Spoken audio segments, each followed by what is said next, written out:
बिस्मिल्लाहिर्रहमानिर्रहीम। इस वीडियो में मैं आपको ज़हन यानी दिमाग के ताल्लुक से कुछ इम्पोर्टेंट बातें बताने वाला हूँ कि हमारा ज़हन दिमाग क्यों कमज़ोर होता है, हमारी याददाश्त क्यों कमज़ोर हो जाती है और हम चीज़ें भूलने लगते हैं, पढ़ी हुई चीज़ें बहुत जल्द भूल जाते हैं। तो ऐसा किस वजह से होता है और इसका सलूशन क्या है, मैं आप तक पहुंचा रहा हूं इस वीडियो के जरिए। तो इसमें से बहुत सी ऐसी चीजें हैं जिनकी करने की वजह से हमारा दिमाग कमजोर हो जाया करता है। उसमें से कुछ चीजें मैं आप तक पहुंचा रहा हूं। उसमें से एक चीज ये भी है कि जब हम और आप टॉयलेट में जाते हैं तो अपने सर में टोपी नहीं लगाते हैं, नंगे सर टॉयलेट में चले जाते हैं, जिसकी वजह से हमारा दिमाग कमज़ोर होता है, जहन कमज़ोर होता है और हम चीज़ें भूलने लगते हैं।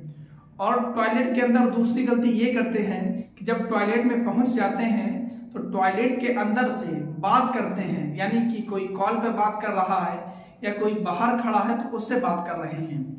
टॉयलेट में बोलने से और नंगे सर जाने से आपका जहन कमज़ोर हो जाता है। ऐसी बहुत सी चीज़ें हैं जिनकी करने की वजह से हमारा जहन कमज़ोर हो जाता है। अब आइए मैं आपको कुछ दुआ और कुछ तरीके बताता हूँ जिससे आपके जहन की क़ुव्वत, आपके दिमाग की ताकत बढ़ जाएगी। यानी आपको जो भूलने वाली बीमारी है, इंशाअल्लाह आप इस पर अमल करेंगे, ये बीमारी दूर हो जाएगी।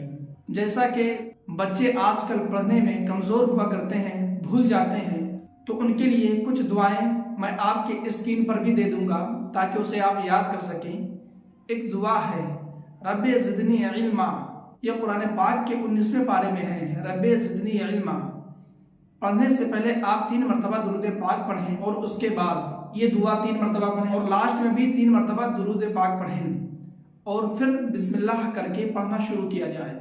अब कोई भी तालीम हासिल कर रहा हो ये पढ़ ले, इंशाअल्लाह जो पढ़ेगा वो महफूज रहेगा।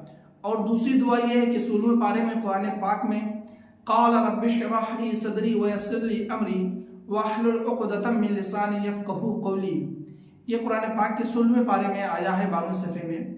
ये भी दुआ मैं आपको स्क्रीन पर दे रहा हूँ। रब्बि इश्रह ली सदरी व यस्सिर ली अमरी वहलुल उक़दतम मिन लिसानी यफ़क़हू क़ौली। इसका भी वही तरीका है कि पहले 3 मरतबा दुरूद पाक और उसके बाद ये दुआ, उसके बाद फिर 3 मरतबा दुरूद पाक और फिर पढ़ना शुरू करें तो इंशाअल्लाह ये तो पढ़ेंगे जो वो आपके महफूज रहेगा।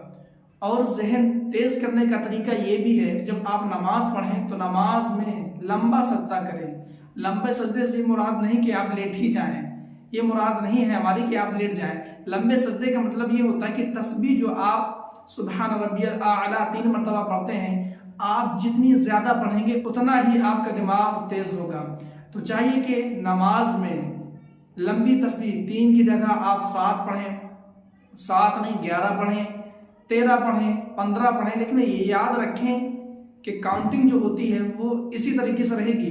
ऐसा ना हो कि 16 हो जाए, 18 हो जाए। वीडियो अच्छी लगी हो तो चैनल को सब्सक्राइब करें। मैं ऐसी बहुत ही अहम मसाइल और दुआएं आप तक पहुंचाने की कोशिश करता हूं।